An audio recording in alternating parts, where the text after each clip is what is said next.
திரு அரசு சாரோட கோணத்தை கேட்குறேன். திரு அரசு சார், உங்க பார்வை. வணக்கம். வணக்கம். இதுவரையிலும் பேசினவங்களுடைய பதிவுகளை எல்லாரும் கேட்டதுக்கு அப்புறம் நான் ஒரு சில விஷயங்களை பதிவு பண்ண விரும்புகிறேன்.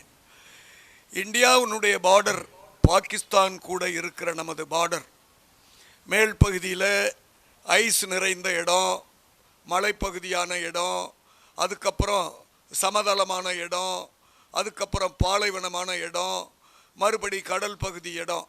ஆக நம்மளுடைய எல்லை பகுதி பாகிஸ்தானை ஒட்டி இருக்கிற அனைத்து பகுதியையும் நீங்கள் ஊர்ந்து கவனிச்சிங்கன்னா நமக்கு எவ்வளவு சிரமங்கள் எதிரி மேலே தாக்குதல் நடத்தவோ அல்லது நடத்தப்பட்ட தாக்குதலை வெற்றிகரமாக கொண்டு போய் சேர்க்கவோ நாம் என்னென்ன வழிமுறைகளை பயன்படுத்துகிறோம் அப்படிங்கிறதெல்லாம் ஊர்ந்து பார்த்தீங்கன்னா இது ஒரு இன்டர்நேஷ்னல் லெவலில் எந்த நாட்டுக்குமே இல்லாத ஒரு தனி ஏற்பாடு நம்ம நாட்டுக்கு.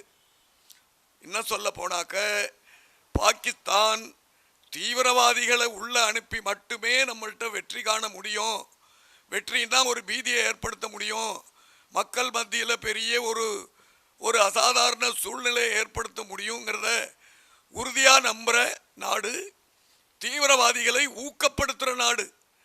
நம்ம நாட்டோட நேருக்கு நேர் போர் நடத்துறதுக்கு எந்த ஒரு ஆயத்தமும் அவர்கள் செய்து வெற்றி பெற முடியாது அப்படிங்கிறது அவங்களுக்கு தெரியும். நம்மளுடைய ஆயுத பலம், நம்மளுடைய ஆள் பலம், நம்மளுடைய பணபலம் இதெல்லாம் அவங்களுக்கு தெரியும்.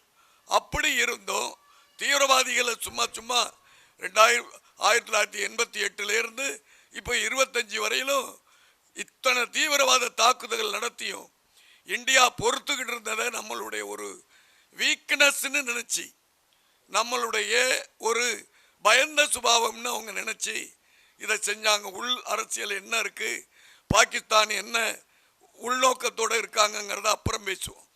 அவங்க நம்மளுடைய பொது ஜனங்கள் மீது இது போன்ற தாக்குதலை நடத்தி நாம் அதுக்கு எதிர் தாக்குதல் நடத்துவோங்கிறத தெரிஞ்சோம் இதெல்லாம் செய்கிறாங்கன்னா, இந்த பக்கம் உக்ரைன் ரஷ்யா போரினுடைய நிலவரம், அந்த பக்கம் இஸ்ரேல் லெபனான் நிலவரம், மற்ற சின்ன சின்ன நாடுகளில் சவுத் ஆப்பிரிக்கா ஏரியாவில் நடக்கிற போர்கள், இதெல்லாம் மனசில் வச்சுக்கிட்டு அவங்க என்ன நினைக்கிறாங்க, இந்த நேரத்தில் நாம் இந்தியா மீது தாக்குதல் நடத்தினா ரஷ்யா பெருசாக உதவி பண்ணாது, இந்த பக்கம் இஸ்லாமிய நாடுகளும் மேலை நாடுகளும் உதவி பண்ணாதுங்கிற ஒரு தவறான எண்ணம் அவங்களுக்கு.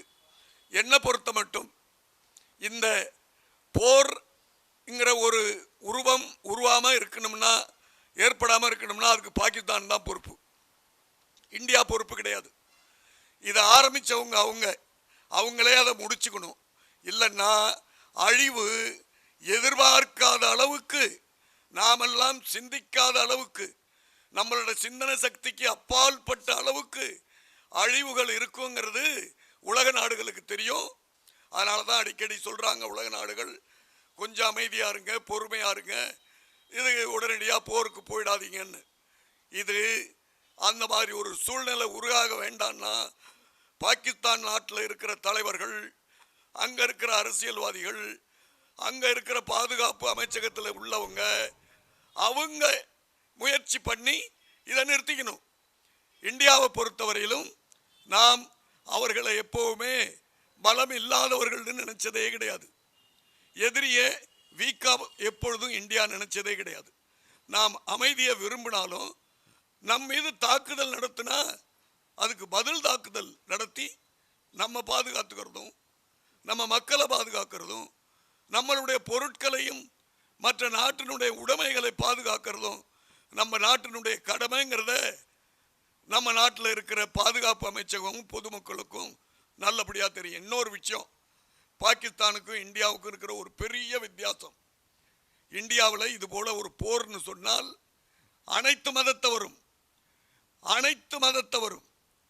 அனைத்து கட்சியினரும் அனைத்து பிராந்தியங்களும் அனைவருமே ஒரே குரலில் இந்த பாதுகாப்பு துறையில் இருக்கிற அடிமட்ட சோல்ஜர்லேருந்து மேல்மட்ட ஒரு அதிகாரி வரையிலும் எல்லாரையும் ஊக்கப்படுத்தும் விதமாகவே எல்லாருமே குரல் கொடுப்பாங்க.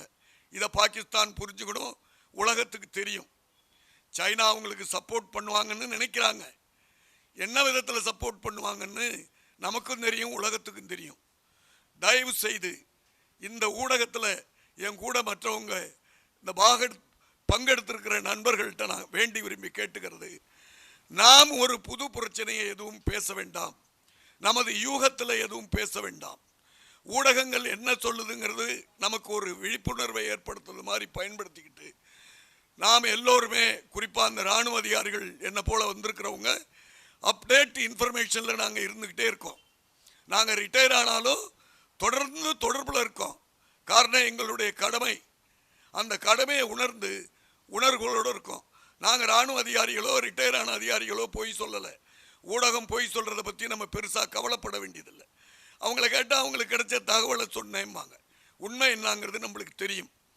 இந்த விஷயத்தை இதோட நிறுத்திக்கணும்னா பாகிஸ்தான் உடனடியாக மேலும் மேலும் ட்ரோன் அனுப்புறதோ மிசைல் அனுப்புறதையோ இந்த தீவிரவாதிகளை அனுப்புறதையோ நிறுத்திக்கணுங்கிறது என்னுடைய கருத்து. வணக்கம். உடனுக்குடன் செய்திகளை தெரிந்து கொள்ள சன் நியூஸ் பெல் ஐகானை கிளிக் பண்ணுங்க.